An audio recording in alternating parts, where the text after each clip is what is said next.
Yeah, so I am probably the least likely activist you'll ever meet. I was not ever intending to be involved in the political realm. Basically what was happening was that I was serving as a communications director for the local YMCA, Pearson-Kitsap County. So my boss came to me one day and asked me to draft some talking points for this new policy they were going to adopt that they perceived might be rather controversial. When I started to review them and see what she was actually talking about, my heart just sank. And I realized that what she was saying is that we were going to adopt this new policy at the Y where we would be opening our organization's locker rooms and showers and bathrooms on the basis of gender identity. I think what was most surprising to me was how incredibly hard it hit me as a survivor of sexual trauma. And people don't really necessarily understand what that means. But the first 10 years of my life, I was sexually abused pretty intensely.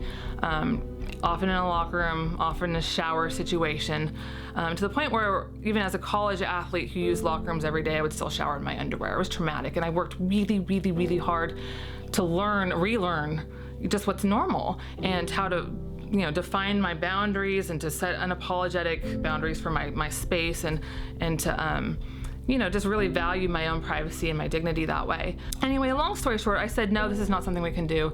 And I gave them a pretty thorough list of the reasons why. And for the first time in my professional career, expressed my position as a survivor of sexual trauma and what this meant to girls like me to have that space that we had really worked hard to protect and defend and declare as our own, that was already so vulnerable, be open to anybody. And the powerlessness of that too, to not be able to say, or to draw my own boundaries and not to be asked how I felt about that.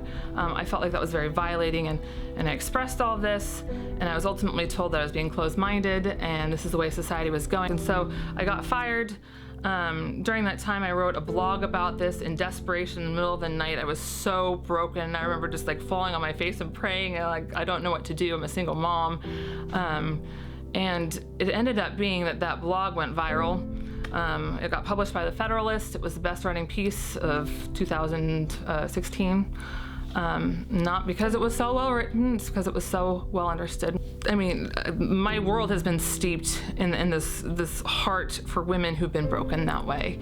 And I know what it means to not have a voice. And so we filed an initiative, Initiative 1552, to repeal this. What's really fascinating to me, though, is how easy it was for this group of people we didn't vote for to force us to comply with this new rule, and how much work it takes to reverse it. It's just a long haul. We need roughly 330,000 valid signatures of Washington's residents to even vote on this come November. And if we don't get that done by July 1st, we're stuck. And that's what we get. And to me, I mean, I've never considered myself a feminist before this, but I am a mom of a little girl. And I didn't get a choice about who gets to see me in the shower when I was little. And it's really, really important for me that she can make that choice for herself. This is my heart. This is something I'm very passionate about. So that's what we're doing.